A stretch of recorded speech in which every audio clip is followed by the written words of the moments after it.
Hello boys and girls, this is the fifth lecture, part 2 of kinetic theory of gas, and in this topic we are going to discuss about the Stephen's law of radiation. Stephen's law of radiation. So according to Stephen, the rate of emission via radiation, is directly proportional to T raised to 4. T is what? Which temperature? Celsius temperature या Kelvin temperature? Kelvin, absolute temperature बोलते इसको. याद रखना, जब भी capital T आता है आपने केल्विन में टेम्परेचर लेना है, और जब भी थीटा आता है आपने डिग्री सेल्सियस में लेना है. ये बहुत कॉमन कंसेप्ट है, इसको भूलना मत. From this we can say E is equal to, अगर इक्वल डाला तो कांस्टेंट क्वांटिटी आपको इंट्रोड्यूस करना है. That constant quantity is what? Sigma, and this is called Stefan constant. It is universal constant, that is T raised to 4. The value of sigma is 5.67 into 10 raised to minus 8. चलो इसका unit आपको बनाना है. ये और ये same physical quantity नहीं है, तो सिग्मा का यूनिट आएगा emissive power. Recall in mind, कल के लेक्चर में हमने डिस्कस किया है इमिसिव पावर. इमिसिव पावर का फॉर्मूला यहाँ लिख रहा हूँ, E equal to Q by A T. यहाँ पे स्मॉल टी है, ये टाइम है. This is what? टाइम. चलो बोलो, joule per meter square second. Joule per second को क्या बोलते हैं हम? Watt. Watt per meter square. तो E का यूनिट क्या आ रहा है? वैट पर मीटर स्क्वायर, और T इधर नीचे आएगा तो ये क्या हो गया आपका? Kelvin raise to 4. इसका यूनिट बनेगा क्या? Watt per meter square Kelvin raised to 4. So this is the universal constant kept in mind. Having the unit आपके सामने याद रखिए. यहाँ से इसका डायमेंशन का बना सकते हैं. Now what is emissive power? This is equal to dq by a dt. Rate के साथ बात करेंगे. मैंने q by t लिया, dq by dt आप ले सकते हैं. Now put up this one. So we are having dq by a dt is equal to sigma t raised to 4.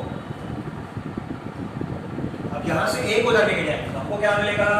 dq by dt this is equal to a sigma t raised to 4. So what is E? Emissive power. And what is dq by dt? Power of emission. लेकिन क्या difference है? Difference. तो इधर उधर करके बोल रहे हैं, वो इधर उधर करके बोल रहे हैं, लेकिन यूनिट में डिफरेंस है. जब आप एमिसिव पावर की बात करेंगे उसका यूनिट आएगा VAT per meter square. VAT per meter square. और जब आप इसकी बात करेंगे तो इसका यूनिट सिर्फ वैट आएगा. Joule per second. Joule per second means watt. Difference है dq by dt. From this dq is equal to a sigma t raised to 4 into dt.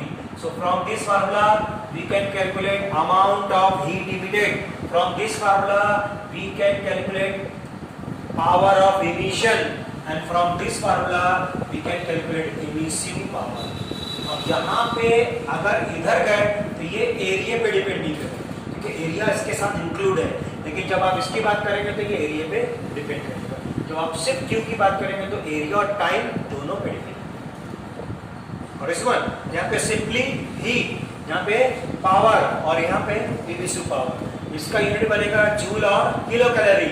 इसका यूनिट बनेगा वैट जूल पर सेकंड या kilo calorie per second, और इसका unit बनेगा joule per meter square second, kilo calorie per meter square second, या watt per metre.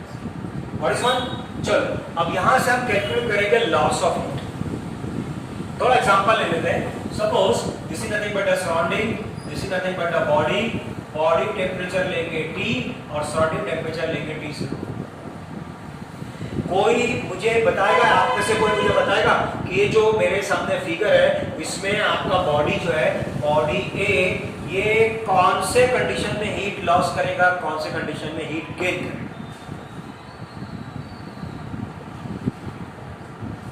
If temperature of body is greater than temperature of surrounding, emissive power greater. अभी discuss किया था ना previous theory. Emissive power greater, absorptive power small. ऐसा क्यों? Emissive power depend upon temperature of body, absorptive power depend upon temperature of surrounding.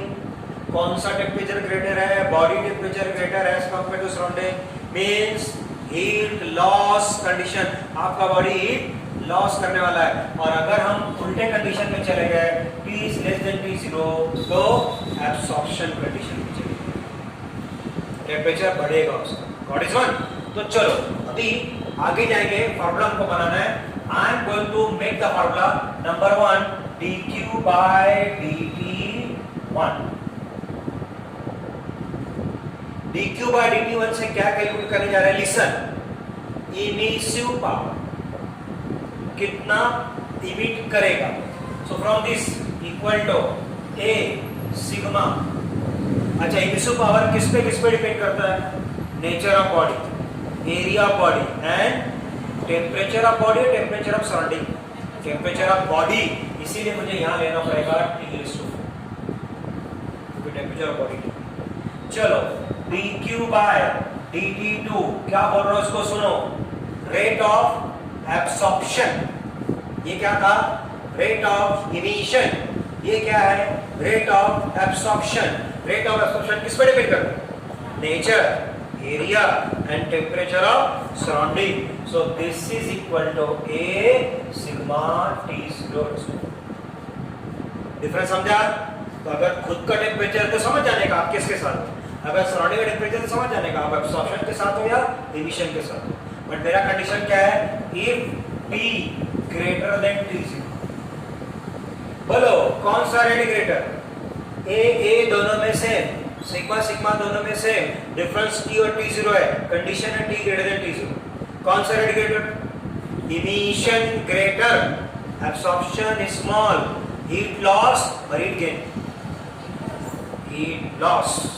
So here dq by dt, this is nothing but what? Rate of loss, dq by dt. This is equal to क्या लिखूंगा मैं? dq by dt1 minus dq by dt2. So from this dq by dt is equal to, value put करने के बाद a sigma t raised to 4 minus a sigma t0 raised to 4. So from this dq by dt is equal to a sigma into the bracket t raised to 4 minus t raised to 4. So see, by this formula we can calculate the rate of loss of heat. तो Stephen law में actually बहुत सारे फॉर्मूले हैं। Emissive power, power of emission, amount of heat emitted, absorb, कुछ भी। अगर amount of heat emitted है तो body temperature. If I am going to say calculate the amount of heat absorbed, surrounding temperature, मैं इसके साथ जाऊँ। यहाँ आने के बाद इसको क्या बोला हमने? emission, rate of emission बोला। इसको क्या बोला हमने? और लॉस के कंडीशन में बॉडी का टेम्परेचर ग्रेटर होना चाहिए सराउंडिंग। अगर हम आपको बोल रहे हैं okay, what amount of heat absorb by the body, what amount of rate of absorption, तो रेट ऑफ एब्सॉर्प्शन में क्या करेंगे या कब रेट ऑफ एब्सॉर्प्शन आपको मिलेगा? When surrounding temperature is greater than temperature of body. इस ये दोनों क्या करना पड़ेगा आपको? उल्टा करना पड़ेगा। यहाँ पे फार्मूला क्या बनेगा बोलो? एब्सॉर्प्शन में T0 raised to 4 minus T raised to 4। ये तो कर देगा। Now this formula is valid for, strictly valid for perfectly black body, क्योंकि perfectly black body का E equal to A equal to E equal to 1 होता है। But अगर आपके पास ऑर्डिनरी बॉडी है तो फिर क्या करेंगे? उसका A और E equal to 1 नहीं होता है, लेस देन 1 होता है। तो फिर आपको क्या करना है? ईच एंड एवरी फॉर्मूले में ये पढ़ाना है। See this one, see this one, see this one, ये आ जाएगा, यहाँ पे आ जाएगा, यहाँ पे आ जाएगा, यहाँ पे आपका फाइनली आ जाएगा। तो बेटर में किसके साथ जाएंगे? जनरल फार्मूला, बराबर है ना? अब हम अगर आपको बोल दिए प्रॉब्लम में the body is black body, फिर आपने गिवन में क्या ले लेना है? Equal to 1। तो जो प्रीवियस हमने डिस्कस किया वही आ गया। और अगर हम आपको प्रॉब्लम में बोल ही नहीं रहे बट हम आपको गिवन में दे रहे हैं E equal to 0.6, E equal to 0.5, E equal to 0.9, तो समझ जाइए कि आपकी बॉडी परफेक्टली ब्लैक है। अगर E का वैल्यू प्रॉब्लम में आ गया, इसका मीनिंग आपको ये फॉर्मूले से जानना है। तो बेटर ये फॉर्मूला विथ E, सब जगह क्या लग जाएगा? E लग जाएगा। Got it?